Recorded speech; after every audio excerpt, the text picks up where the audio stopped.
Have mercy on me, my God. Have mercy on me. For in you I take refuge. I will take refuge in the shadow of your wings until the disaster has passed. I cry out to God Most High, to God who vindicates me. He sends from heaven and saves me, rebuking those who come. Oh yeah, so it's 4th of July weekend. We got s'mores, we got a barbecue happening tomorrow, we got cornhole being tossed, In-N-Out burgers being won.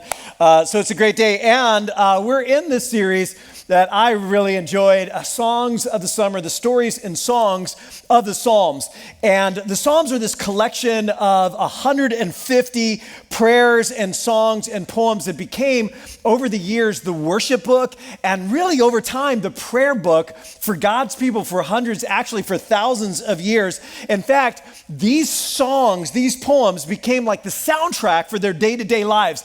This was their music. These were the lyrics that were scrolling through their minds day after day after day that gave voice to their experience, to their struggles, to their frustrations, to their joys. And today we're going to take a look at a psalm that was written by a man named David. You've probably heard of David before, or King David. It's not hard to find a psalm written by him because roughly half of them are ascribed or related to him in some way. David would eventually become the greatest king that Israel ever had. He would be the king that all other kings would be measured by. He was a warrior, a military strategist. He was a great politician, but he was also a musician, a poet, and a songwriter, and he wrote about 72 or 73, or at least he's associated with 72 or 73 of these psalms. Well, David's story actually begins, as far as we have exposure to his story, we meet him as a young teenager. He's actually the youngest of a very large family, lots of brothers, and because he's the runt of the litter, so to speak, he got the lamest job in the house, and that was watching the sheep for the family's flocks. And one day, as a young teenager, 12 or 13 years old, the old prophet Samuel shows up at his dad Jesse's house and pours this thing of oil over David's head and anoints him as the king of Israel. But there's a problem. Israel already had a king, and his name was Saul. And so Samuel leaves. Jesse and all the brothers kind of looking around at each other and at David, the kid. They shrug, say, that was weird. And David goes back outside and watches the sheep. But over time, through a series of unlikely events, David finds himself ushered into Saul's inner court. He becomes the court musician first, and then he faces down and kills Israel's arch enemy, this giant Philistine warrior named Goliath. He's immediately a national hero. Girls are singing songs about him and sticking his poster on their walls. And soon he is a captain in Saul's army, he's best friend with Saul's son, and marries Saul's daughter. I mean, his star is on the rise. But as David's fame grows, Saul, the king, becomes increasingly fearful and paranoid and jealous about David, and he decides he's got to kill David. And that's when the bottom just dropped out of David's life. David has to run for his life. He loses his job, of course. He loses his home. He loses his best friend. He loses his wife. He loses his mentor, Samuel. That great old prophet dies soon after this. David will never see him again. Israel is way too hot for him. He has to leave his country. He loses his people, his country, his culture. He really loses everything. And David spends the next 10 years running for his life, hiding out in caves and hills in the wilderness, looking over his shoulder and waiting in the desert, waiting for God. And there seems to be this close correlation in the scriptures between waiting and the wilderness. Like those two always seem to go together. It's like throughout the scriptures, throughout these stories that make up what we call the Bible, God seems to have this thing for pulling people away into the desert and leaving them there for days and weeks and sometimes years. It is a consistent theme in the story. Abraham, Moses, the entire nation of Israel, David, Elijah, John the Baptist, Jesus, Paul, they all logged some serious hours in the desert, in the wilderness, waiting, which raises a question. Why? Why the desert? I mean, why not Maui?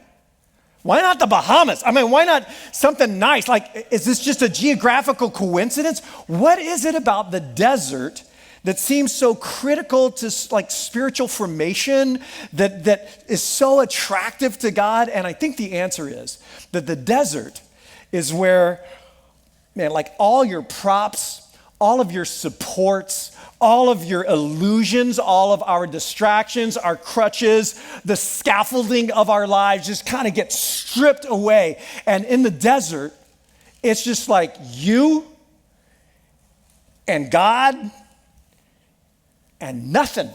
That's it. The desert is this place where you find yourself. When you thought your life was going to turn out like A, and instead it's turning out like Z. And all of your expectations evaporate, your dreams go to die in the desert, and you begin to question things. You begin to question yourself. You begin to question your life, maybe even begin to question God. And for some of us, maybe we're in a desert right now. Maybe this whole last year, or maybe for a few years, it's just felt like life was just like that for you. You thought for sure things would be better in your life by now. You thought maybe things would be different for you right now. You thought maybe you'd be dating by now. Maybe you'd have a family by now. Maybe you thought perhaps you would be more financially solid right now. You would be on the path for your life by now, wouldn't you? Or at least you would know what the path is, and you don't even know that. And nothing is turning out maybe the way you thought it would. And it feels like things are maybe getting stripped from you, like falling apart on you, or maybe you just feel stuck in a season in your life that you're really unhappy with, a marriage, relationships, a financial situation, a health situation, and you're waiting, and you're waiting, and you're waiting, and nothing's changing, and nothing's really getting any better. And over and over and over, it happens in the lives of those who are seeking after and following after God.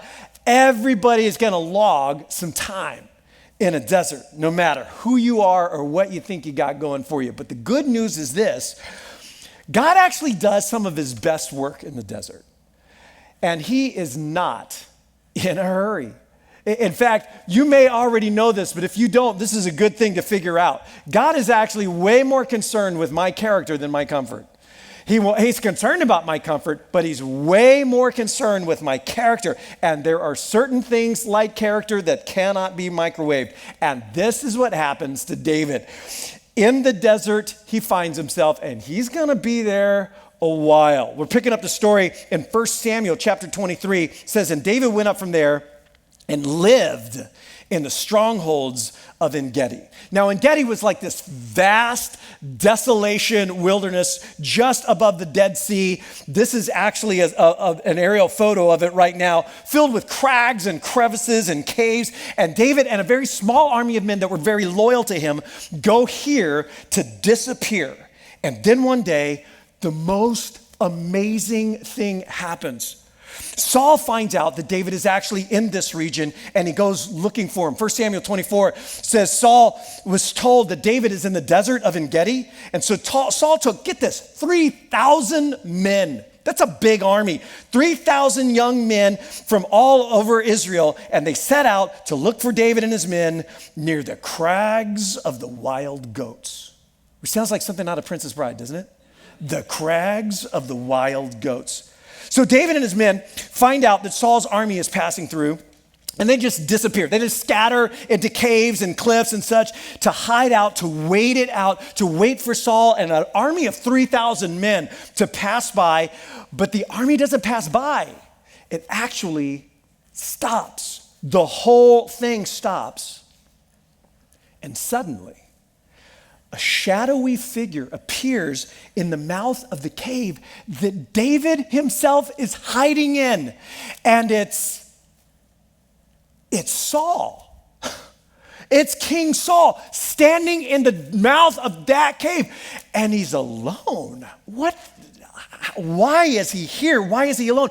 And he clearly doesn't see him. The cave is deep. His eyes are adjusting from the bright light outside, and he walks towards them a few paces. They're like, and then he turns around, and he begins to take off his armor and his weapons. He's relieving himself right there in the cave, right in front of him. True story. It's actually in there. He's relieving himself, and it's a sign. I mean, my goodness, right? Here's a question. How long do you wait in the desert before you take matters into your own hands? How long? How long do you wait in the desert before you take matters into your own hands? It's like, it's a sign. And David's men see it. They're like, this is the day. Only they're more like,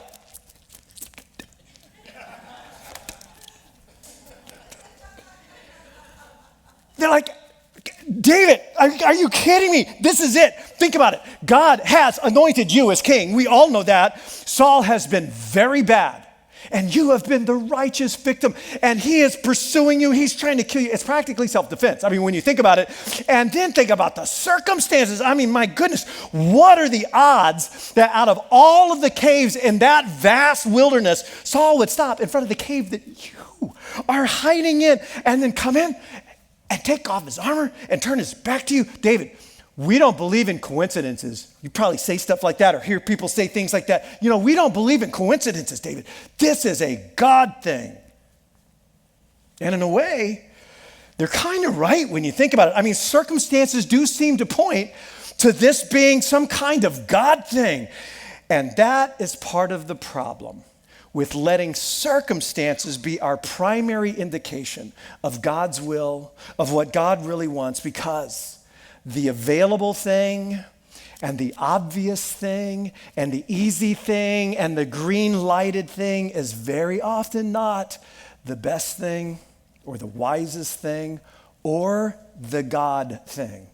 And I bet a lot of us could look back on our lives and I would have to say some of the worst decisions I ever made, some of the biggest regrets in my life were such the obvious thing to do at the time, such the easy thing to do at the time. In fact, Jesus himself once said, wide is the way that leads to destruction, and many people find it.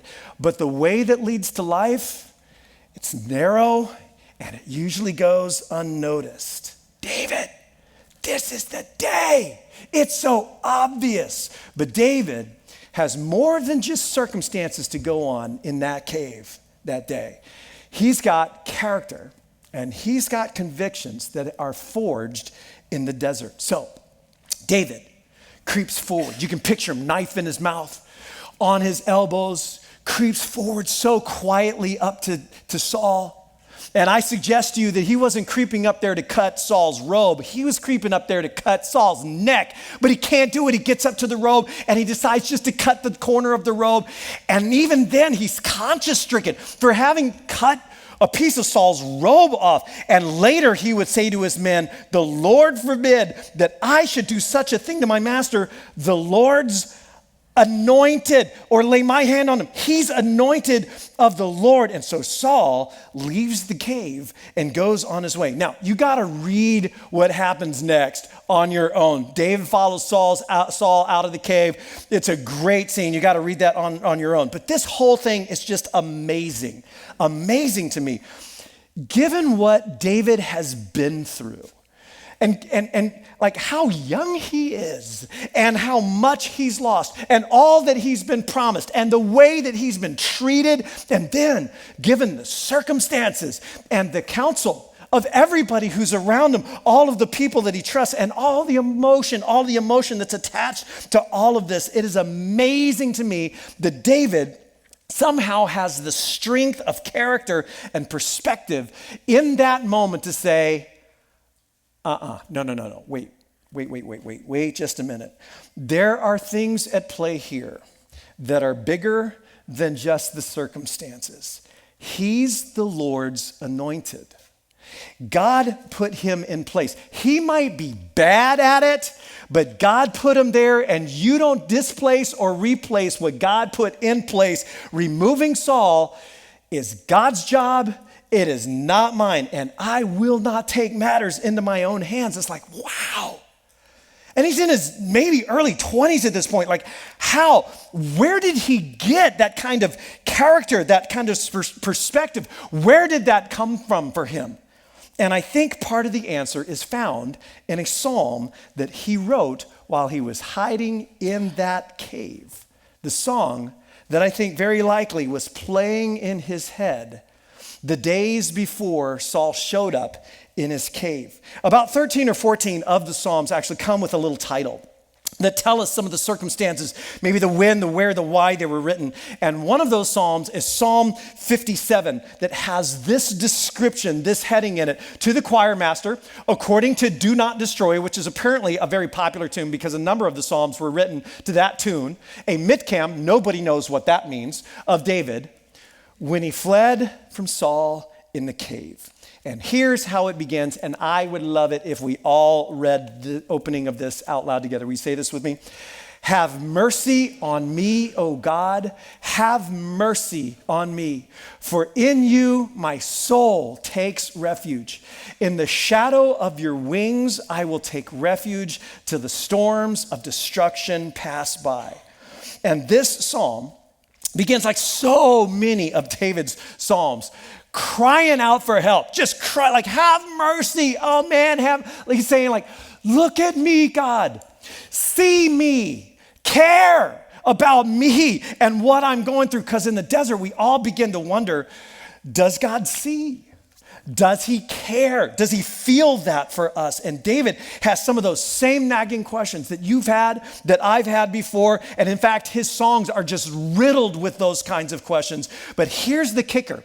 He doesn't run from God because of his questions. He runs to God with them. He runs to God. And when you're stuck in a cave in a desert, there are 5 things you need to do that we can learn from David. Before you take matters into your own hands, before you seize control from God and make decisions that you might regret for the rest of your life, David probably would tell us this. Man, first things first, run to God for refuge.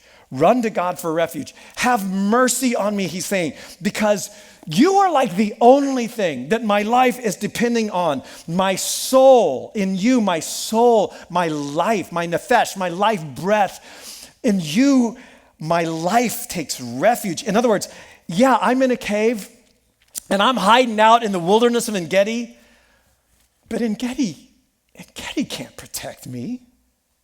And this cave, it's just a cave. You are my refuge. My soul, my life hides in you for safety. In the shadow of your wings, he says, I will take refuge. In other words, God, you're like this mother bird, and her chicks like run to her for safety because they're scared, and she gathers them up under her wings and holds them real tight and keeps them safe. And David says, that's me. I run to the closeness and intimacy of that picture, right? I'm running to you, and I just want to crawl up under your wing and have you hide me for a little while. Run to God for refuge, he says, and he goes on to say, I cry out to God Most High, to God who vindicates me. Now, if you're following along in your Bible or maybe you outline, you got a pen there and you're taking notes, circle that word vindicates really quick. The word vindicates is literally the Hebrew word for accomplishes or finishes. Only it doesn't have a direct object for the verb, so it leaves a kind of a weird sentence in English. He accomplishes for me. And so English translations often try to supply something there. This translation actually just changed it to vindicate, but the word is actually he accomplishes. Literally, he accomplishes for me. In other words, God finishes. God gets her done, you might say. You have anybody in your life who finishes things they start for you? They get it done. Isn't that a wonderful gift to have in a friend or family member? They get it done. They finish it. And David is saying, God, that's who you are for me. You finish things. You accomplish. And here's what he says God will finish. Here's what he will accomplish. He will sin from heaven and save me. And he will rebuke or challenge those who are pursuing me. And here the picture is like David is running, and then he sees God and he runs up and he hides behind God, and God steps in front of him and the people who are chasing him and says, hey, you want a piece of me? You want something to do with this? And David's like, that's what you do. You like challenge those who are chasing me, God. Man, he's my defender. He's my champion. And then he says, and you will send forth your devoted love and your faithfulness. Now, those two words right there are two of the most important words in the Hebrew scriptures. They're the Hebrew words hesed and emet. And I would love to hear us all say hesed and emet out loud together. Will you say it with me? Hesed and emet. Two of the most important words in the Hebrew scriptures. There's a great scene from Exodus chapter 34. Moses is in a desert. He's leading the people of Israel out of slavery in Egypt, and things are not going well. And in one scene in Exodus chapter 34, he asks God to see his glory. He wants to see God's glory, but God responds something to the effect of, you want my glory? You can't handle my glory. It's pretty much like that. Like, you can't handle the glory. And then there's this scene. He says, I'll tell you what I do. I can't let you see my glory directly. It'll kill you. But I will place you in this cleft in a rock, and I will hide you there, and I will let my glory pass by you, and you can see like the trailing edge of my glory. And so Moses has this incredible experience where God passes by Moses, and it's this that has the feel of like a royal procession. And out in front of the conquering general or the incoming king, there would be these criers who would call out the name and the accomplishments of the victor or of the king who's entering a town or an area. And he hears these voices calling out in front of God, the Lord, or that's properly actually the name of God, Yahweh, Yahweh, the compassionate and gracious God, slow to anger and abounding in hesed and emet, abounding in love and faithfulness. And that phrase right there becomes the most often repeated phrase in the entire scriptures in terms of who God is and what he's all about and his character. Hesed and emet. Hesed refers to, frequently it's called covenant love or the committed love, the relentless love that just does not give up, sometimes translated even grace. And then there's emet, which is like firmness. It's firmness and reliability and faithfulness, sometimes even translated truth. It's like something you know is real, like something you can count on to be true and real. And David is saying, from the heavens, God, who accomplishes, who finishes things, he will send forth his hesed and his emet. And what is David doing here? David is reminding himself. He's filling his mind with who God is, his committed love, his reliable faithfulness. And that's what you and I must do when we're stuck in a cave in a desert as well. Fill our minds with God's faithfulness. Fill our minds up with God's faithfulness. And these lines actually become David's soundtrack, his self-talk. In fact, he writes a song with those lines and then repeats it over and over and over again, battling in his mind, winning the war in his mind with the truths about God's faithfulness and just reminding himself of that. And that makes it sound like everything's going pretty well for him.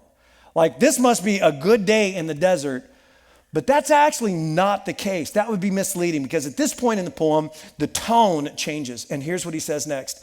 I am in the midst of lions. I dwell among man-eating beasts whose teeth are spears and arrows, whose tongues are sharp swords. Be exalted, O God, above the heavens. Let your glory be over all the earth. They spread a net for my feet. My soul is bowed low.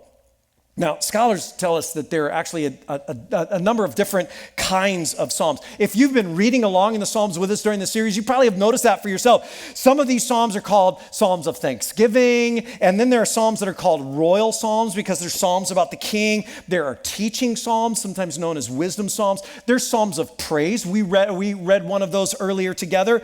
But the single most common category of all the psalms is a category known as lament.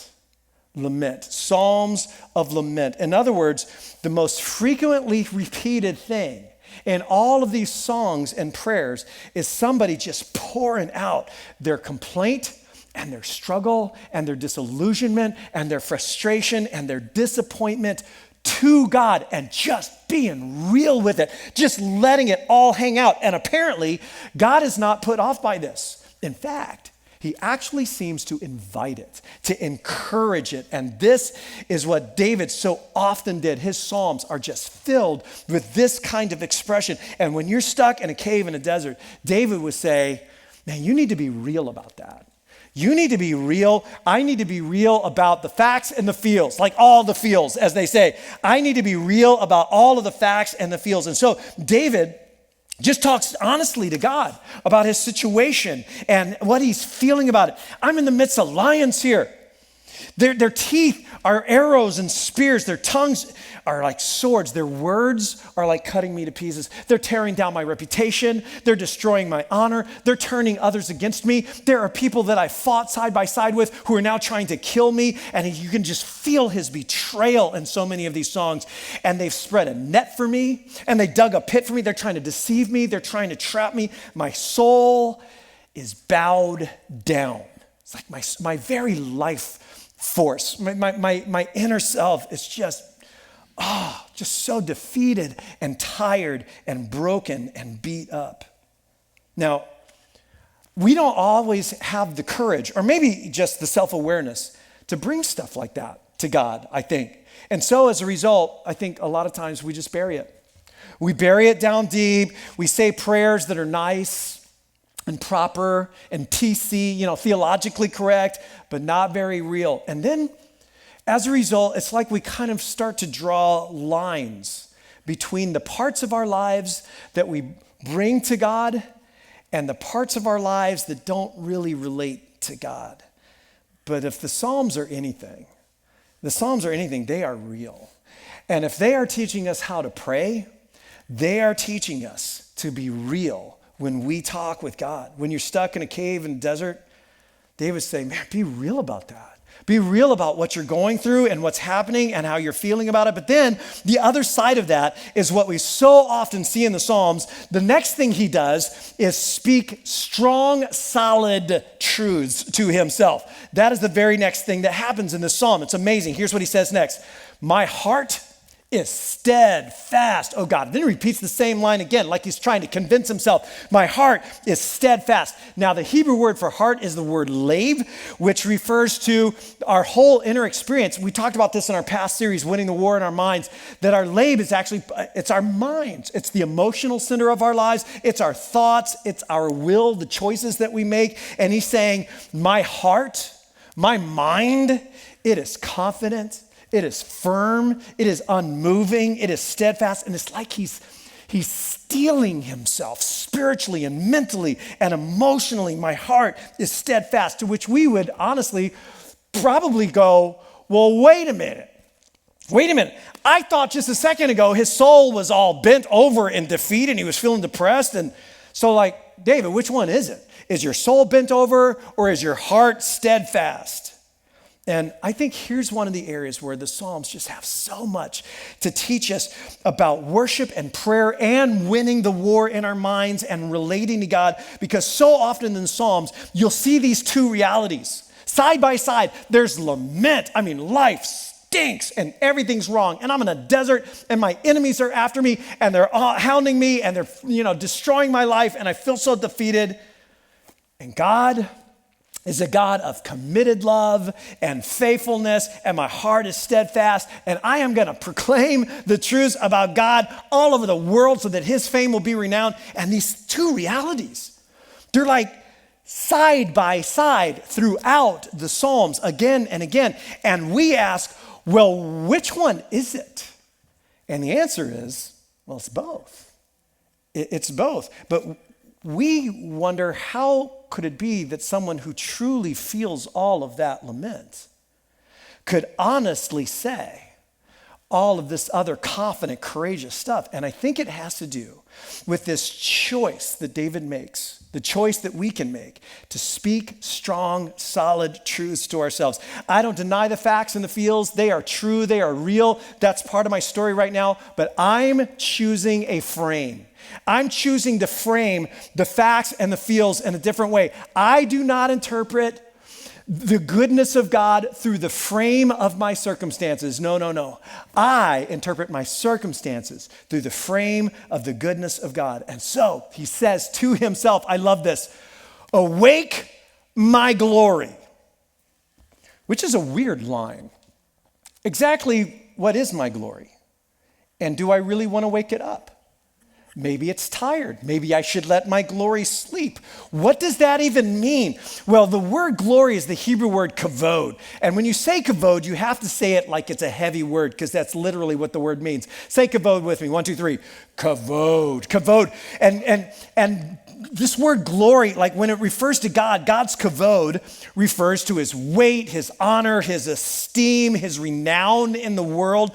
And to speak of one's own glory is similar. It's like, it's my honor. It's my honor, my nobility, my dignity. It's my sense of worth and esteem, which makes a whole lot of sense to say to yourself if your soul feels bowed down, right? And so he says to himself, wake up, my glory, which is a great line. In fact, I would like us all to say, wake up my glory together. Only I want you to say it like you're waking up a sleeping teenager. I want you to say it like your glory has been sleeping way too long and you need some dignity and nobility to rise up within you. You with me? You feel that? 1, 2, 3. Wake up my glory. What a great line. You might want to say that line to yourself over and over this week as you face things, as things feel like they're beating you down, as you start to realize that maybe in this moment I am not being my most glorious, noble self. Just go, hey, wake up, my glory. Wake up. Wake up, my glory. Wake up, musical instruments. It's time to sing. It's time to make some music in here because I am going to awaken the dawn. Now, the dawn, the morning, the dawn is a consistent image in scriptures for the moment in time when light finally breaks through. And it's like God finally acts and intervenes and the darkness of night is finally over. Sorrow may last for the night, but joy comes in the morning. The mercies of God never fail. They are new every morning. And it might be dark right now. But morning is coming. Morning is coming. And David says, in fact, I'm going to wake it up. I'm going to actually wake it up. I'm going to bring in the dawn with some praise, with some gratitude, with some song, with speaking some solid, strong truths to myself. So, hey, wake up glory and wake up harp and lyre and wake up dawn. Now, if you are stuck in a cave, in a desert, that's a really good thing to begin to say to yourself, speaking strong, solid truths to yourself. Steel your heart. My heart is steadfast. Wake up your glory and wake up the dawn. Notice how the psalm ends. In fact, once more, I would love us to read this part of the psalm out loud together. Will you say it with me? I will give thanks to you, Lord, among the peoples. I will sing praises to you among the nations. For your steadfast love, it is great to the heavens, your faithfulness to the clouds.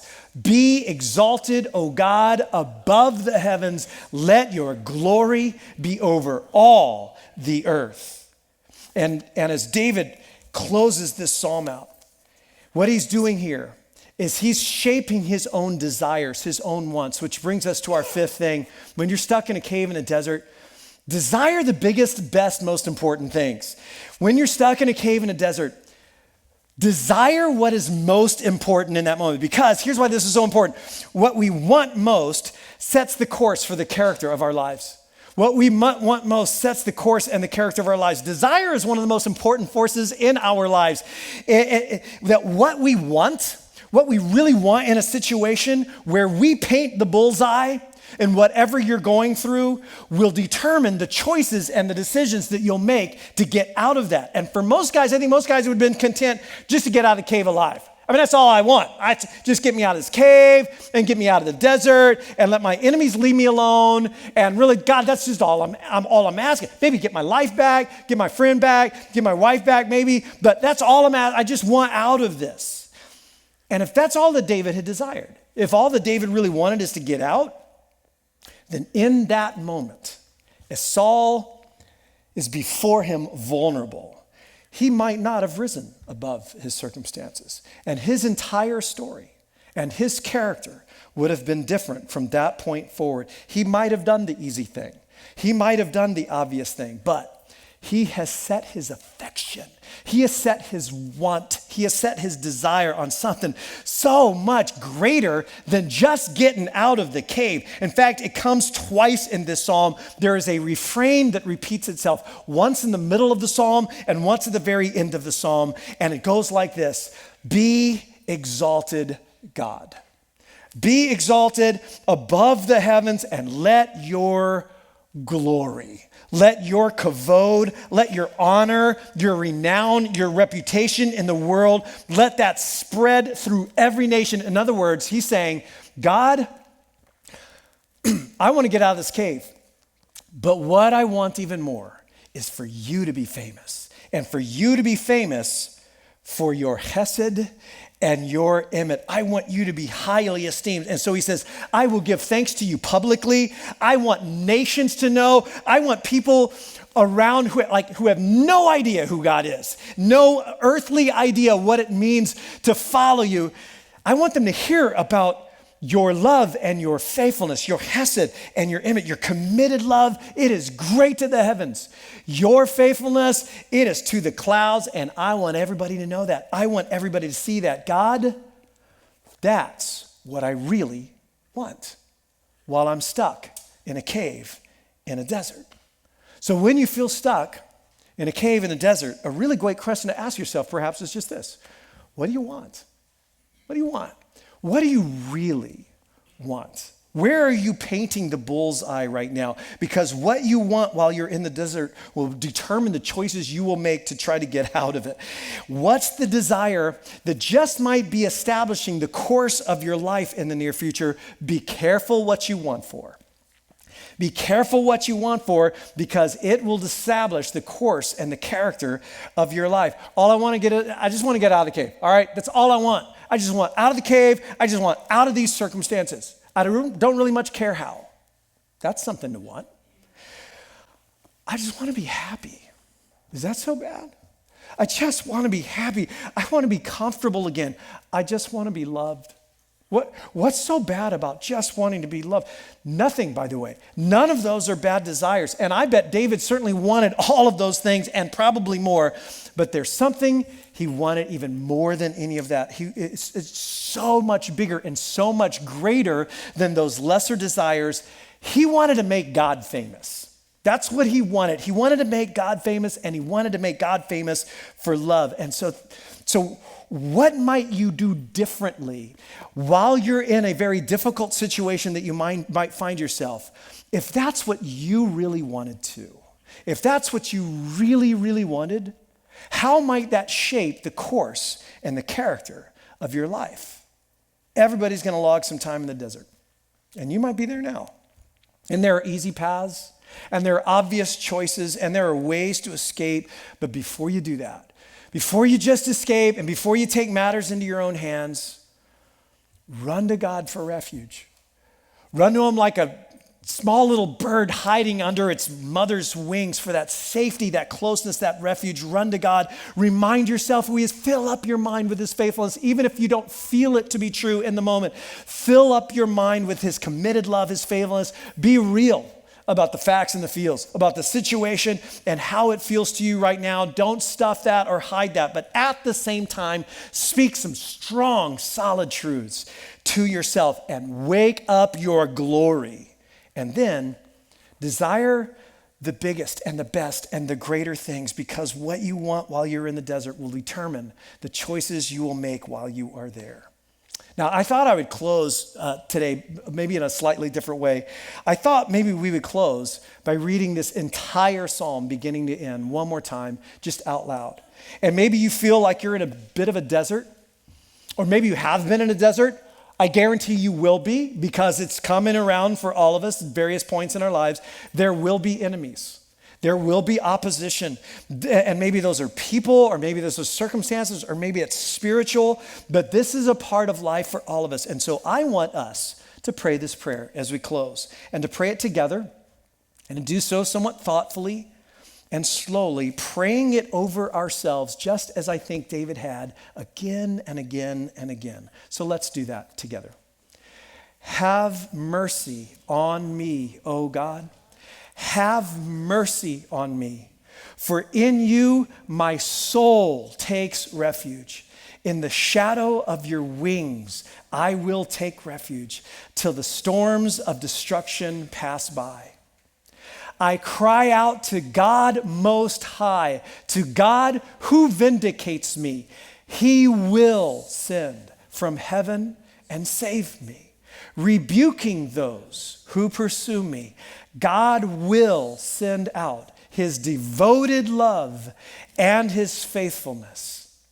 I am in the midst of lions. I dwell among man-eating beasts whose teeth are spears and arrows, whose tongues are sharp swords. Be exalted, O God, above the heavens. Let your glory be over all the earth. They spread a net for my feet. My soul is bowed down. They dug a pit in my path, but they have fallen into it themselves. My heart is steadfast, O God. My heart is steadfast. I will sing and make music. Awake my glory. Awake harp and lyre. I will awaken the dawn. And I will give thanks to you, Lord, among the peoples. I will sing praises to you among the nations. For great is your steadfast love, reaching to the heavens, your faithfulness to the clouds. Be exalted, O God, above the heavens, and let your glory be over all the earth. Amen. Amen. Thanks so much, John. Hey, tonight or today, as we wind things down, I want you to kind of hang in with me for just a few moments, because when we get towards the end, we're going to have something fun that I think that you really enjoy. And so if you're watching us online, don't touch that dial. You're going to want to hang on to the end. But I want to share with you before that happens just a couple of things that really make our community really healthy and strong. And the first is by participating in the offering. Is we would love to invite everyone that calls Turn Over their home to be able to just to think and pray about how it is that they can engage in generosity at Terra Nova. And there's a number of ways in which you can give. You can give either using the app or online, or also the envelope. If you're here with us in person, we've got an envelope that's here, and you can go ahead and use that. Now, as you consider that, one of the things I'd love to have everybody do is to get us that Connect card, and we'd love to have that card. If you're here in person, you can go ahead and hand that card in as you leave tonight. If you're online, you can go ahead and use the electronic formats, or just use the app. Whatever you do, and however you do it, is that we'd love to have everybody check in, because we'd love to hear from everybody. It's just something that we do that helps make our community relationally strong, and I know that you're committed to that. And so thanks in advance for doing that. And then we're looking forward to seeing everybody back next weekend for the exciting conclusion of the Songs of the Summer. We got one more psalm that we're going to be doing, and you won't want to miss that. But then in 2 weeks, we've got our new series coming up, and so I talked to you about the fun thing at the end. So here's the fun thing. God bless you guys. Have fun with this.